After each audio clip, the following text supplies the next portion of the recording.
அஸ்ஸலாமு அலைக்கும். நான் உங்கள் ஷிஃபா குக்கிங்லேருந்து பேசுகிறேன். இன்றைக்கி நம்ம என்ன ரெசிபி பார்க்க போகிறோன்னா, வீட்டில் இருக்க பொருளை வச்சு சிம்பிளாக டக்குன்னு செய்யக்கூடிய ஒரு ஸ்வீட் ரெசிபி தான். வாங்க எப்படி செய்கிறதுன்னு பார்க்கலாம்.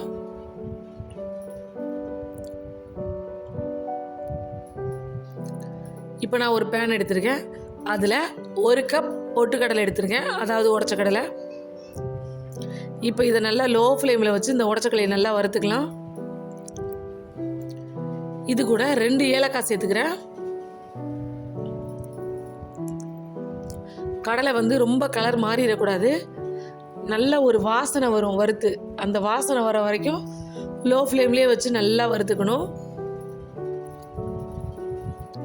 பசங்க ஏதாவது சாப்பிட கேட்டாங்கன்னா 10 நிமிஷம் போதும். இதை நீங்கள் ரெடி பண்ணி உடனே சூடாக சாப்பிட கொடுத்துடலாம். அந்த அளவுக்கு சீக்கிரம் செஞ்சிடலாம். ஒரு சூப்பரான ஸ்வீட் ரெசிபி. பாருங்கள், கடலை நல்லாவே வறுத்துருச்சு, நல்ல வாசனை வருது. இப்போ இதை அடுப்பை ஆஃப் பண்ணிவிட்டு ஒரு ஓரமாக நல்லா இதை ஆற வச்சுக்கிறேன்.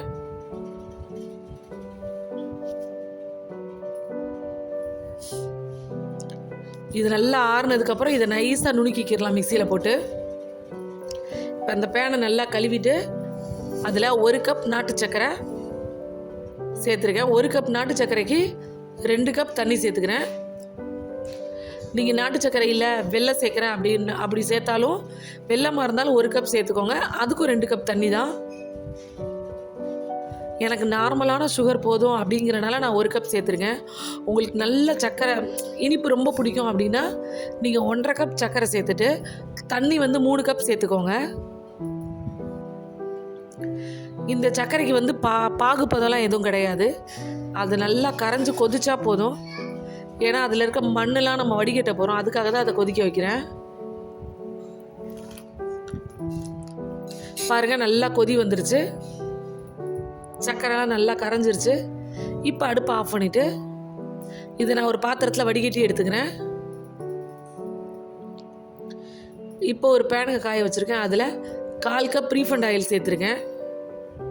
உடச்சக்கலையை நம்ம வறுத்து வச்சோம்ல, அந்த உடச்சக்கலை பார்த்திங்களா எவ்வளோ நைஸாக நுணுக்கியிருக்கேன்னு. நுணுக்கின உடச்சக்கலை இந்த எண்ணெயில் சேர்த்துடலாம். சேர்த்துட்டு அடுப்பு லோ ஃப்ளேமில் வச்சு நல்லா மிக்ஸ் பண்ணி விடுங்க.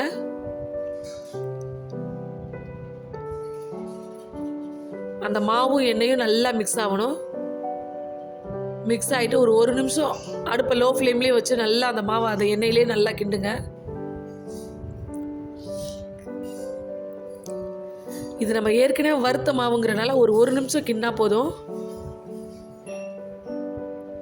பார்த்தீங்களா, இப்போ ஒரு 1 நிமிஷம் கழிச்சு நம்ம சக்கரை பாகு வச்சுருக்கோம் இல்லையா, அதில் கொஞ்சத்தை இது கூட சேர்த்துக்கலாம். கொஞ்சத்தை சேர்த்துட்டு எல்லாத்தையும் நல்லா மிக்ஸ் பண்ணி விட்டுருங்க. மொத்த பாகையும் அப்படியே சேர்க்காதீங்க, அது ரொம்ப தண்ணி ஆயிரும். கொஞ்சம் கொஞ்சமாக தான் நம்ம சேர்த்து மிக்ஸ் பண்ணணும். முதல்ல கொஞ்சம் கஷ்டமாக இருக்கிற மாதிரி இருக்கும், அப்புறம் கரெக்டாக வந்துடும். பாருங்கள், தண்ணி எல்லாத்தையும் உறிஞ்சிருச்சு. இப்போ மறுபடியும் ஒரு பேட்ச் சேர்த்துக்கிறேன். இப்போ மறுபடியும் எல்லாத்தையும் மிக்ஸ் பண்ணி விடுறேன். இந்த வறுத்த உடச்சக்கடலை மாவு நம்ம நல்லா ஊற்றுற தண்ணி எல்லாத்தையுமே எடுத்துக்கும். பாருங்கள், தண்ணி எல்லாத்தையும் உடனே எடுத்துருச்சு.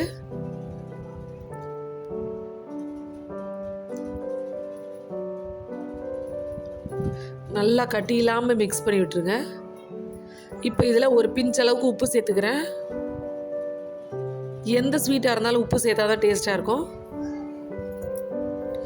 இப்போ தண்ணியெல்லாம் ஊற்றிருச்சு. இப்போ நான் மீத வச்சுருக்க எல்லா சக்கரை தண்ணியும் இதில் சேர்த்துட்றேன்.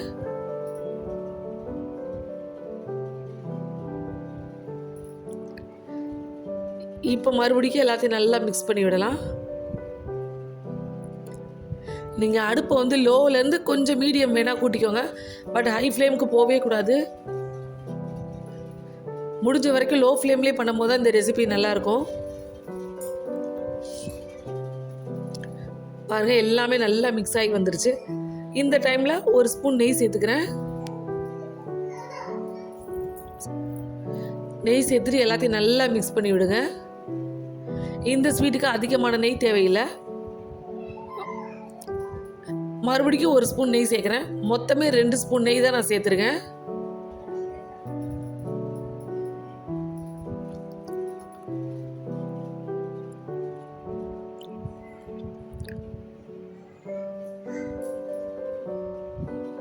உங்களுக்கு இப்போ பார்த்தாலே தெரியும் ஸ்வீட்டு சூப்பராக ரெடியாகி வந்துட்டுருக்கு. பார்க்கவே அவ்வளோ ஷைனிங்காக நல்ல ஒரு டெம்ட் ஆகிற அளவுக்கு இருக்குது ஸ்வீட்டு பாருங்கள்.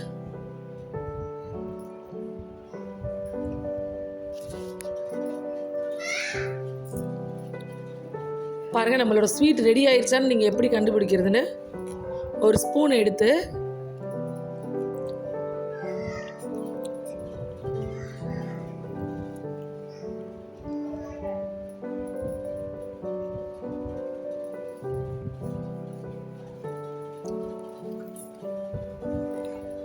பாருங்க ஸ்வீட் சூப்பராக ரெடி ஆயிடுச்சு. இப்போ இது ரெடி ஆயிடுச்சான்னு நம்ம கண்டுபிடிக்கலாம். ஒரு ஸ்பூனை எடுத்து அந்த ஸ்வீட்டை நீங்கள் இப்படி எடுத்து நீங்கள் போட்டிங்கன்னா அந்த ஷேப் மாறாமல் அப்படியே போய் விழுவணும். அந்த மாதிரி விழுந்துச்சுன்னா ஸ்வீட் ரெடி ஆயிடுச்சுன்னு அர்த்தம். கிட்டத்தட்ட நம்மளோட ஸ்வீட் ரெடி ஆயிடுச்சு. இன்னொரு 2 நிமிஷம் அடுப்பில் வச்சு கிண்டிட்டேன்னா அவ்வளோதான், ரெடி ஆயிடுச்சுன்னு அர்த்தம். இதை நீங்கள் உடனே சூடாகவும் சாப்பிட்லாம், ஃப்ரிட்ஜில் வச்சு ஒரு 2 நாள் வரைக்கும் சாப்பிட்லாம். என்னோட இந்த ரெசிபி உங்களுக்கு பிடிச்சிருந்துச்சுன்னா என்னோட சேனலை லைக் பண்ணுங்கள், ஷேர் பண்ணுங்கள், சப்ஸ்கிரைப் பண்ணுங்கள். மறந்துடாமல் பெல் ஐக்கானை கிளிக் பண்ணுங்கள். சூப்பர். சப்ஸ்கிரைப் பண்ணுங்க. தேங்க்யூ.